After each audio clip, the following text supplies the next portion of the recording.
இன்றைக்கு போதை ஏறிட்டா போதும், கொலை கொல்ல திருட்டு வழிப்பறிவு சிறுமி முதல் பாட்டி வரைக்கும் கேவலம். இப்படிப்பட்ட ஆட்சி இருக்க வேண்டுமா? யாருக்கு பாதுகாப்பு இல்ல? இன்றைக்கு சிறுமிக்கும் பாதுகாப்பு இல்ல, பாட்டிக்கும் பாதுகாப்பு இல்ல, பெண்களுக்கும் பாதுகாப்பு இல்ல, ஒட்டுமொத்தமா மக்களுக்கும் பாதுகாப்பு இல்ல. நீங்க பாத்தீங்கன்னா நேற்று தினம் இன்றைக்கு கரூர் மாவட்டம் வாங்கல் என்ற இடத்துல முறைகேட மணல் அள்ளிட்டு இருக்காங்க. ஒரு நாளைக்கு 1000 லோடு மணல் 5 இடத்துல அள்ளுறாங்க.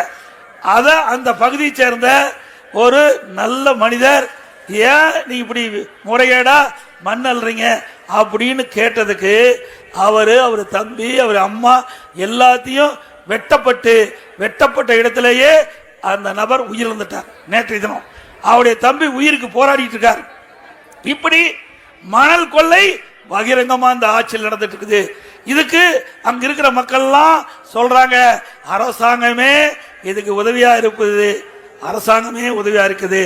திரு ஸ்டாலின் அவர்களே, எச்சரிக்கிறோம். மக்களுடைய உயிர் விலை மதிக்க முடியாத உயிர் வேண்டுமென்றே திட்டமிட்டு மணல் கடத்துவதற்கு இந்த அரசாங்கம் துணை நின்றால் எதிர்காலத்தில் அதுக்கு பதில் சொல்லியே ஆக வேண்டும் என்பதை நேரத்தில் எச்சரிக்கிறோம். அது மட்டுமல்ல, அந்த பகுதியில் இருக்கின்ற கரூர் மாவட்ட ஆட்சித்தலைவர், கரூர் மாவட்ட காவல்துறை கண்காணிப்பாளர், அந்த மாவட்டத்தில் இருக்கின்ற ஆர்டிஓ, தாசில்தார், அதே போல கிராம நிர்வாக அதிகாரி, அத்தனை பேருக்கு தெரியாத மணல் அள்ளவே முடியாது. ஆக நீங்கள் கட்டுப்படுத்த தவறிய காரணத்தினால் அங்கிருக்கின்ற ஒருவர் அந்த மணல் கொள்ளையை தடுக்க முற்பட்ட போது அவர் உயிர் இன்றைக்கு போயிட்டது.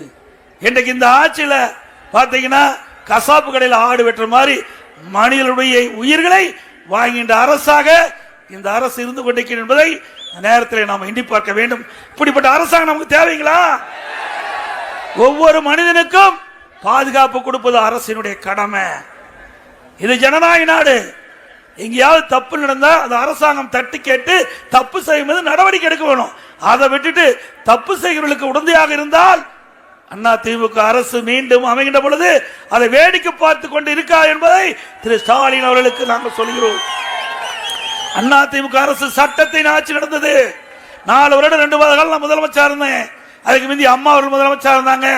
எங்கேயும் சட்ட ஒழுங்கு மீறியது கிடையாது. எவ்வளவு பெரிய ஆளா இருந்தாலும் சட்டத்துக்கு முன் சமம் என்ற நிலைப்பாட்டிலே ஆட்சி செய்த ஒரே அரசாங்கம் அண்ணா திமுக அரசாங்கம். அதனாலதான் தமிழ்நாடு இந்தியாவிலேயே ஒரு சிறந்த மாநிலமாக இன்றைக்கு உருவெடுத்தது. உங்க ஆட்சியில் இல்ல. சிந்திச்சு பாருங்க. திரு ஸ்டாலின் பேசுறாரு, எங்களுடைய ஆட்சியில மக்கள் நிறைவான வாழ்வு. எங்க நிறைவா வாழ்ந்துட்டு இருக்கிறாங்க? தினம் தினம் செத்துக்கிட்டு இருக்கிற காட்சி தான் பாக்குறோம். இத்தனை கொலை எப்படி வந்தது? அது மட்டும் இல்ல, எங்கேயாவது முதியோர் வாழ்ந்தா கரெக்டா பாக்குறாங்க, அங்க போய் முதியோரை போட்டு தள்ளுறாங்க, இருக்கிற பணத்தை தள்ளிட்டு போயிடுறாங்க, நகையை எடுத்துக்கிட்டு போயிடுறாங்க. இப்படிப்பட்ட நிகழ்வு அண்மை காலமாக தொடர்ந்து நடந்துட்டு இருக்குது.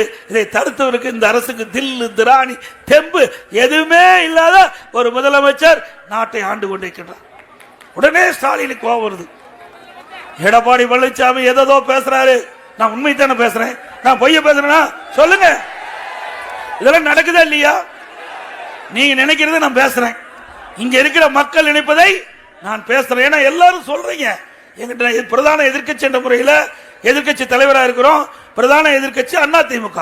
மக்களுடைய பிரச்சனையை என் கவனத்துக்கு கொண்டாடுறீங்க, அதை நான் பகிர்ந்துக்கிறேன், அவ்வளவுதான். அதுக்கு ஏன் உனக்கு கோபம் வருது? எப்ப பார்த்தாலும் எடப்பாடி பழனிசாமி எப்படி வந்தார் தெரியுமா, எப்படி வந்தார் என்ன தெரியுமா, அதான் மக்கள் கேட்கிறாங்க. கேட்டா ஊர்ந்துகிட்டு வந்தது பாரு, பறந்துகிட்டு வந்தது பாரு, எப்படியோ வந்துட்டல. என்னை கண்டா பயப்படுறீங்கள? ஒரு கிராமத்துக்காரன் கண்டா பயப்படுறியா இல்லையா? பயம் வந்துடுதுல. சட்டமன்றத்தில் பேசுறாரு ஸ்டாலின், திடீர்னு எந்திரிச்சார். நான் எதிர்கட்சி வரிசையில் வந்திருக்கிறேன், அவர் ஆளுங்கட்சி முதல் ஏதோ பேசுவாருங்க. கேட்டா நீங்க எப்படிங்க பாரதிய ஜனதா கட்சியோட கூட்டி நிற்பீங்க? நீங்க எப்படிங்க திடீர்னு பாரதிய ஜனதா கட்சியோட கூட்டு வச்சுட்டீங்க? நீங்க தான் ஒட்டும் உறவும் இல்லைன்னு சொன்னீங்க, 2031 வரைக்கும் கூட்டணி இல்லைன்னு சொன்னீங்க, இப்ப ஏங்க வச்சுட்டீங்க? நான் இது என்ன முதலமைச்சர் நம்மளை கேட்கிறாரு, இது எங்க கட்சி விவகாரம், நாங்க யாரோட வேணாலும் கூட்டணி வைப்போம். அதுக்கு நீங்க எங்க கஷ்டப்படுறீங்க, கவலைப்படுறீங்க? பாரதிய ஜனதாவோட கூட்டணி வச்சோமோ இல்லையோ, திரு ஸ்டாலினுக்கு ஜுரம் வந்துடுது, தேர்தல் ஜுரம் வந்துடுது. ஏங்க இது அதிமுக கட்சி, யாருடன் கூட்டணி வைப்பது எங்களுடைய முடிவு, நீ எங்க ஆதங்கப்படுறீங்க? அப்புறம் இன்னொன்னு சொல்றாரு, எடப்பாடி பழனிசாமி மதவாத கட்சியோட கூட்டணி வச்சுட்டாரு. நீ கூட்டணி வச்சிய இல்லையோ, நீ கூட்டணி வச்சிய இல்லையோ? 1999 பாரதிய ஜனதாவோட நாடாளுமன்றத்தில் கூட்டணி போட்டு நீங்க வச்சீங்களோ இல்லையோ? 2001 சட்டமன்ற தேர்தலில் பாரதிய ஜனதாவோட கூட்டணி அமைச்சீங்களோ இல்லையோ, போட்டிட்டீங்களோ இல்லையோ? அது மட்டுமல்ல, 1999 நாடாளுமன்ற தேர்தலில் இன்னைக்கு திமுக போட்டியிட்டு வெற்றி பெற்று மத்தியில் அமைச்சராக இருந்தாங்க. திமுக கட்சி சேர்ந்தவங்க முரசொலி மாறன் மத்திய அமைச்சராக இருந்தார். இந்த படத்தை பாருங்க, யாரு? திரு கருணாநிதி, முரசொலி மாறன். நல்லா பார்த்துக்கிட்டு திமுக இனிமேல் பேசுறதை விட்டுருங்க, என்னை பேசக்கூடாது. இதுக்கு மேல பேசுனா அசிங்கம். இப்போ வாஜ்பாய் இருக்காரு, ஒருத்தர் மைக்க ரெடி பண்ணி கொடுக்கிறாரு, ஒருத்தர் இப்படித்தான் பேசணும்னு சொல்லி திரு கருணாநிதியும் திரு முரசொலி மாறனும் இந்த மதவாத கட்சின்னு சொல்லிட்டு இருக்கிற தலைவர்கள், அவருடைய தலைவர்கள் யாரு? திரு ஸ்டாலினுடைய தலைவர்கள், உதயநிதி ஸ்டாலினுடைய தலைவர்கள் யாரு? அவ அப்பா தான் தலைவர் அவருக்கு. அவர் 2 பேரும் யாரோட இருக்காங்க? திரு வாஜ்பாயோட இருக்கிறாங்க. அது மட்டும் இல்ல, முரசொலி மாறன் உடல்நிலை சரியாக போச்சு, மருத்துவமனையில் ஓராண்டு சிகிச்சை பெற்று வந்தார். அப்ப இலாக்கால மந்திரியா கொடுத்திருந்தாங்க பாரதிய ஜனதா கட்சி அரசாங்கம், பாரதிய ஜனதா அரசாங்கம். அவர் முரசொலி மாறன் மரணம் அடைஞ்ச பிறகு அவருடைய இறுதி சடங்கு வாஜ்பாய் அவர்கள் பிரதமராக இருந்து அந்த இறுதி சடங்குல கலந்துகிட்டு அஞ்சலி செலுத்தினார். அஞ்சலி செலுத்தி அவர் வீட்டுக்கு போய் 15 நாள்ல அந்தர் பல்ட்டி அடிச்சு காங்கிரஸ் கட்சிக்கு போயிட்டாங்க. பாரதிய ஜனதா கட்சியிலிருந்து காங்கிரஸோட கூட்டணி அமைச்சாங்க. நீ கூட்டணி வைக்காத கட்சியே கிடையாது. எங்களை பத்தி பேசுறதுக்கு தகுதி இருக்குதா ஸ்டாலின் அவர்களே? நீயும் பாரதிய ஜனதா கட்சியோட கூட்டணி வச்சுக்க, திமுகவும் பாரதிய ஜனதா கட்சியோட கூட்டணி வச்சுங்க, அண்ணா திமுகவும் பாரதிய ஜனதா கட்சியோட கூட்டணி வச்சு, நீங்களும் காங்கிரஸோட கூட்டணி வச்சுங்க, அண்ணா திமுகவும் காங்கிரஸ் கட்சியோட கூட்டணி வச்சு, நீங்களும் கம்யூனிஸ்ட் கட்சியோட கூட்டணி வச்சுங்க, நாங்களும் கம்யூனிஸ்ட் கட்சியோட கூட்டணி வச்சோம், நீங்களும் விடுதலை சிறுத்தை கட்சியோட கூட்டணி வச்சுங்க, நாங்களும் விடுதலை சிறுத்தையோட வச்சோம், நாங்களும் பாட்டாளி மக்கள் கட்சியோட கூட்டணி வச்சோம். இப்போ நீயே வச்ச. இப்போ அவர்கள் தேசிய ஜனநாயக கூட்டணியில் அவர்கள் இருக்கிறாங்க. நிச்சயம் நம்மோட வருவாங்கன்னு நான் எதிர்பார்க்கிறோம். ஆக நீங்க எந்தெந்த கட்சியோட தேர்தல் நேரத்தில் கூட்டணி வச்சீங்களோ, நாங்களும் அந்தந்த கட்சியோட அந்தந்த காலகட்டத்துக்கு தகுந்த மாதிரி கூட்டணி வச்சது என்ன தவறு? ஸ்டாலின் கனவு கண்டார், எடப்பாடி பழனிசாமி நாடாளுமன்ற தேர்தல் மாதிரி கூட்டணி வைக்க மாட்டாரு, எப்படியா தில்லு முள்ளு செஞ்சு ஜெயிச்சிடலாம் நினைச்சாரு. இப்ப பயம் வந்துட்டது. ஏன்னா 5-4 வருஷமா எதுவுமே செய்யல, மக்களே கண்டுக்கல. அவர் ஒண்ணு கண்டு கொண்டது, அவர் குடும்பத்தை சேர்ந்த உதயநிதி ஸ்டாலின் எம்எல்ஏ ஆக்கினாரு, கொஞ்ச நாள் கழிச்சு அமைச்சர் ஆக்கினாரு, இப்ப கொஞ்ச நாள் கழிச்சு துணை முதலமைச்சர். இதுதான் அவருடைய சாதனை. இந்த மக்கள் திமுக வெற்றி பெற செய்து ஆட்சி அமைத்த பிறகு ஸ்டாலின் செய்த ஒரே சாதனை அவருடைய மகனை துணை முதலமைச்சர் ஆக்கினதான் சாதனை. வேற என்ன செஞ்ச? இந்த ஜெயங்கொண்டம் பகுதியில் ஏதாவது கொண்டாந்துருக்காங்களா திட்டத்தை? ஒண்ணுமே கொண்டாடல. அவர்கள் செஞ்சதெல்லாம் இந்த 50 மாத கால ஆட்சியில கமிஷன், கலெக்ஷன், கரப்ஷன் சொல்லியுமா செய்யறாங்க. செய்யாத நாளே கிடையாது. நீங்க எடுத்துக்க, இன்னைக்கு அமலாக்கத்துறை டாஸ்மாக்ல ஊழல் என்று கண்டுபிடிச்சு அறிவிப்பு வெளியிட்டாங்க. கியாமுயான்னு கத்துறாரு ஸ்டாலின், உடனே உச்ச நீதிமன்றம் வரைக்கும் போறாரு. ஏப்பா பயம்? என்ன பயம்? மடியில கணம் வழியில பயம் இருக்கும். அப்ப ஊழல் நடந்திருக்குல்ல, ஊழல் நடக்காட்டி தானே பயந்துட்டு இருக்கிறீங்க. இது நான் முதலமைச்சர் இருக்கும் போது நெடுஞ்சாலைத்துறையில 4800 கோடி ஊழல் என் மீது ஊழல் குற்றச்சாட்டு சுமத்தி இன்றைக்கு நீதிமன்றம் போச்சு. நீதிமன்றத்தில் விசாரணைக்கு வந்த போது யார் வழக்கு போட்டாங்களோ அவர்களே வாபஸ் திரும்ப பெறது சொன்னாங்க. நான் கேட்கல. ஏன்னா திரு ஸ்டாலின் சட்டமன்றத்தில் பேசி பதிவு வச்சுட்டாரு. ஊரூரா எடப்பாடி பழனிசாமி ஊழல் செய்வதாக மக்களிடத்திலே பரப்புனாரு. அதற்காக நான் நிரபராதி, நீதிமன்றத்தில் என்னுடைய வழக்கை சந்திப்பேன் என்று நான் சந்திச்சு நிரபராதியாக முன்னிக்கிறேன். நீ அது மாதிரி போய் வழக்க சந்தி. தப்பு பள்ளினா நிரபராதி நீதிமன்றம் உங்களுக்கு தீர்ப்பு கொடுக்கும்ல. இங்கதான் கொள்ளையடிச்சு வச்சிருக்கிறாங்களே, கொஞ்சம் நெஞ்சமா கொள்ளையடிச்சு வச்சாங்க. யாரு நாம சொல்லல, மக்கள் சொல்லல, எதிர்கட்சி சொல்லல. திமுக அமைச்சரவையில் இடம்பெற்றிருந்த இந்த 3 வருஷத்துக்கு முந்தைய நிதி அமைச்சர்னு ஒருத்தர் இருந்தார், திரு பள்ளிவேல் தியாகராஜன் இருந்தார். அவர் ஒரு ஆடியோவில் ஒரு கருத்தை வெளியிட்டார். திரு சபரீஸ்வரன் யாருன்னா திரு ஸ்டாலினுடைய மருமகன், பிறகு உதயநிதி ஸ்டாலினுடைய மகன். திரு சபரீஸ்வரன் அவர்களும் திரு உதயநிதி அவர்களும் 30,000 கோடியை வைத்துக் கொண்டு என்ன செய்வது என்று தெரியாமல் திணறிக் கொண்டிருப்பார் என்று அந்த ஆடியோ செய்தி. இதுவரைக்கும் ஸ்டாலின் மறுக்கவே இல்லை. ஆக ஆட்சி பொறுப்பேற்று 2 ஆண்டுகளில் 30,000 கோடியை கொள்ளையடிச்ச கட்சி திமுக கட்சி. 30,000 கோடி நாம சொல்லல, திமுகவில் அங்கம் வைக்கின்ற நிதியமைச்சர் சொன்ன வாக்குமூலம்.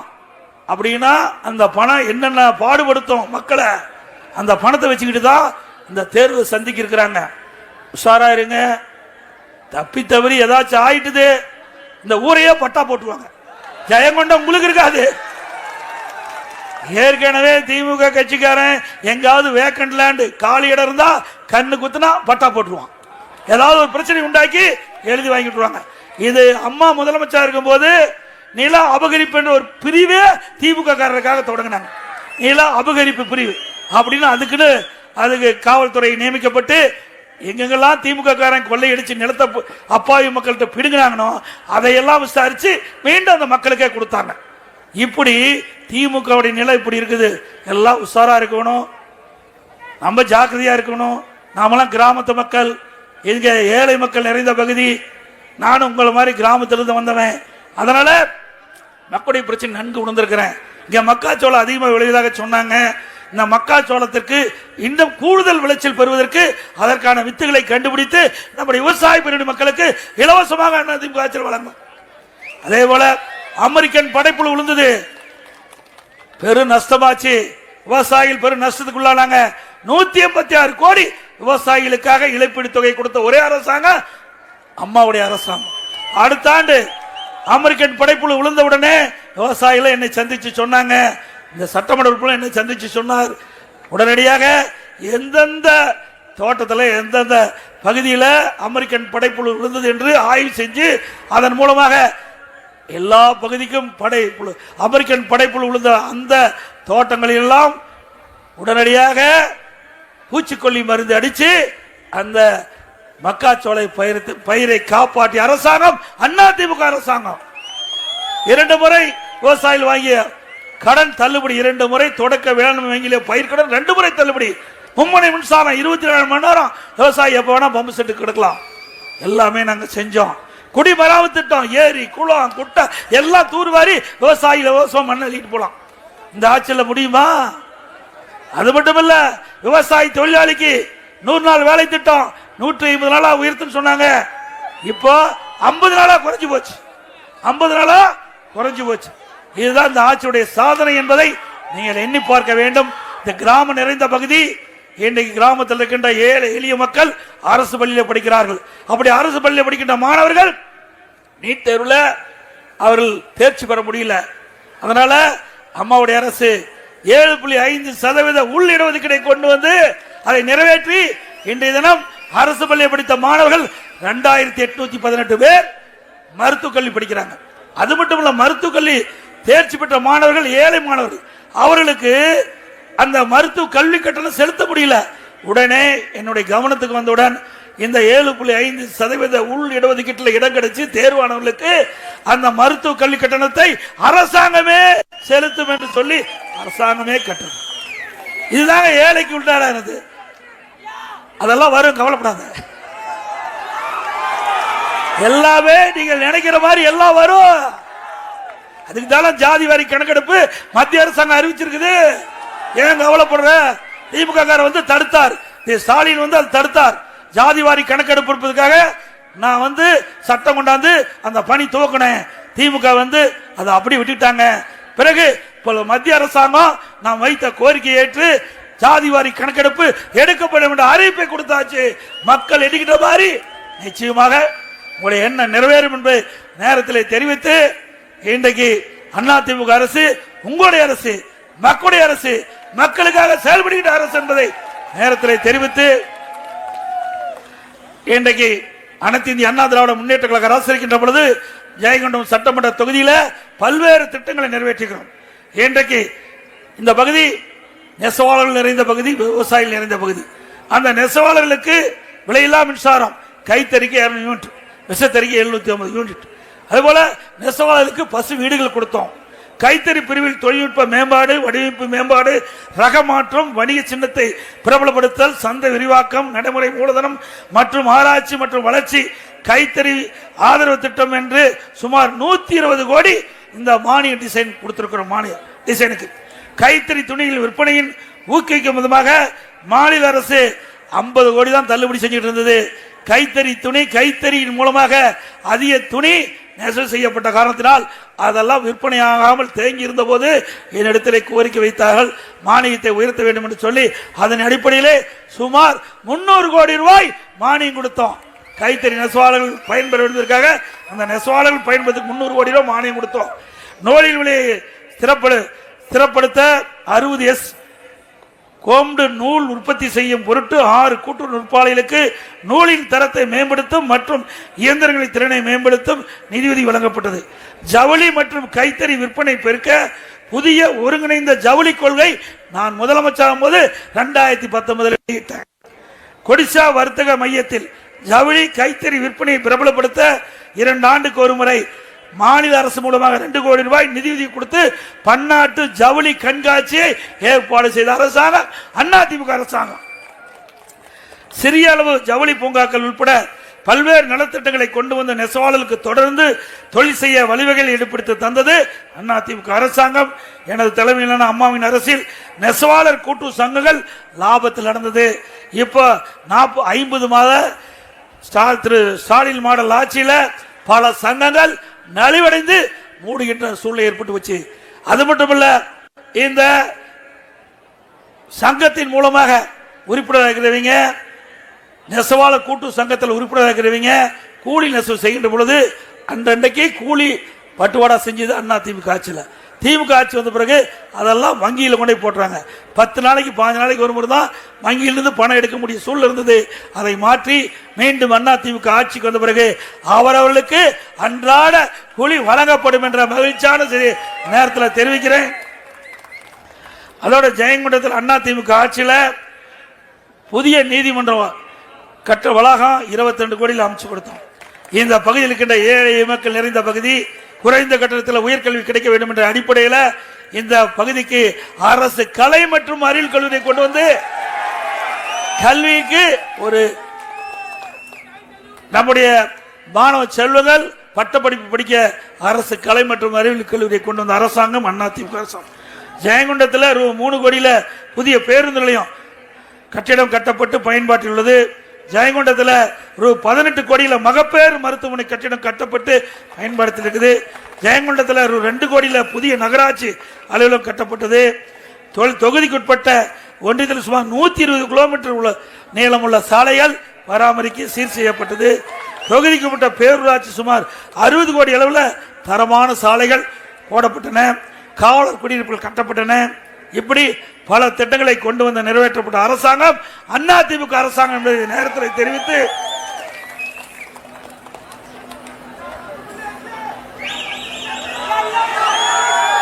திமுக ஆட்சியில் நாம் கொண்டு வந்த திட்டத்தை ஸ்டிக்கர் ஒட்டி திறந்திருக்கின்ற காட்சி தான் இந்த ஆட்சியில் பார்க்க முடிந்தது. அனைத்து இந்திய அண்ணா திராவிட முன்னேற்ற கழக ஆட்சி, மக்களுடைய ஆட்சி. இன்றைய தினம் திரு ஸ்டாலின் உங்களுடன் ஸ்டாலின் ஒரு விளம்பரத்தை அடிச்சு இதெல்லாம் வீடு வீடா கொண்டு வந்து கொடுப்பாங்க, பார்த்துங்க. இதுல 46 வகையான திட்டங்களை அறிவிச்சு 46 வகை. அதுல உங்களுக்கு என்னென்ன பாதிப்பு அதை நீங்கள் வர அதிகாரிட்ட சொன்னா அதை தீர்த்து வைப்பாராம். இத்தனை நாள் என்ன பண்ண 4 ஆண்டு காலம் திரு ஸ்டாலின் கும்பகர்ணம் போல தூங்கிட்டு இருந்திருக்கார். 4 வருஷம் முடிஞ்சு போச்சு. 4 வருஷம் 3 மாசம் முடிஞ்சு போச்சு. இன்னும் இருக்கிறது 8 மாசம் இருக்குது. தேர்தல் அறிவிப்பு வரப்போகுது. இப்பதான் நானும் அதை மக்கள் மீது அக்கறை இருக்கிற மாதிரி காட்டி இருக்கிறதுக்காக இதை கொண்டாந்து அறிவிச்சிருக்காரு. 8 மாசமா இந்த 50 மாசமா மக்களுடைய பிரச்சனை உங்களுக்கு தெரியாதா? அப்படி இருக்கிற ஒரு முதலமைச்சர் தேவையா? இதே மாதிரிதான் நான் பல கூட்டத்தில் பேசினேன். இந்த கூட்டத்திலையும் சொல்லியாக வேண்டும். மக்களை ஏமாற்றிக்கிட்ட கூட்டம் திமுக கூட்டம். கடந்த காலத்தில் நான் முதலமைச்சர் இருந்த பொழுது திரு ஸ்டாலின் அவர்கள் எதிர்கட்சி தலைவராக இருந்தார். அப்போ ஊர் ஊரா போய் கிராம போய் அவருடைய மகன் உதயநிதி அப்புறம் திமுக சட்டமன்ற உறுப்பினர்லாம் அங்கங்க பார்த்து ஒரு திட்டம் கண்டா பாயை விரிச்சு போட்டு அங்க அமர்ந்து அங்க இருக்கிற மக்கள்லாம் வரவழைச்சு உங்களுக்கு என்ன குறை இருக்குது அந்த குறையெல்லாம் மனுவா எழுதி நான் வச்சிருக்கிற பெட்டியில போடுங்க. அந்த பெட்டியை நான் பூட்டி சீலு வச்சு வீட்டுக்கு எடுத்துட்டு போய் திமுக ஆட்சிக்கு வந்த உடனே அந்த சீலா உடைச்சு பெட்டியை திறந்து மனுவை எடுத்து படிச்சு பார்த்து தீர்த்து வைக்கிறேன்னாரு. அப்ப எதுக்கு இது? ஏற்கனவே மக்களுடைய குறைகளை நீங்க சொன்ன மாதிரி தானே போட்டேங்க. அது என்ன ஆச்சு? சாவி தொலைஞ்சு போச்சு. அதனாலதான் மறுபடியும் கேட்பார் போல் இருக்குது. எப்படி நாட்டு மக்களை ஏமாற்றாங்கன்னு பாருங்க. இன்றைக்கு இந்த சதுரங்க வேட்டைன்னு ஒரு படம். ஒருவரை ஏமாற்ற வேண்டும் என்றால் ஆசை தூண்ட வேணும். அப்படி மக்களுடைய ஆசையை தூண்டி இன்றைக்கு குறுக்கு வழியில மக்களை ஏமாற்றி வாக்குகளை உங்களுடைய ஓட்டுகளை பெறுவதற்காக திரு ஸ்டாலின் போடுகின்ற தந்திர மாடல். அதை உஷாரா இருங்க என்பதை நேரத்தில் நினைவு கூர்ந்து அண்ணா திமுகவை பொறுத்த வரைக்கும் எப்பொழுதும் மக்களுக்கு சேவை செய்கின்ற இயக்கம் பொன்மனச்செம்மல் புரட்சி தலைவர் எம்ஜிஆர், இதயம் புரட்சி தலைவர் அம்மா இருவரும் தலைவர்கள் உருவாக்கிய கட்சி. ஒரு சாதாரண தொண்டை, ஒரு விவசாயி உங்களுடைய ஆதரவோடு உங்கள் முன் வந்து நிற்கிறேன். நல்ல ஆட்சி நீங்கள் எங்களுக்கு ஆதரவு தர வேண்டும் என்று உங்கள் அன்போடு கேட்டு, அது மட்டும் இல்ல மக்கள் விரோத திமுக ஆட்சியை அகற்ற வேண்டும். மக்கள் விரோத திமுக ஆட்சியை அகற்ற வேண்டும். அதே போல ஒரு குடும்ப பிடியிலிருந்து தமிழகத்தை மீட்க வேண்டும். ஒரு குடும்ப பிடியிலிருந்து தமிழகத்தை மீட்க வேண்டும். அதுதான்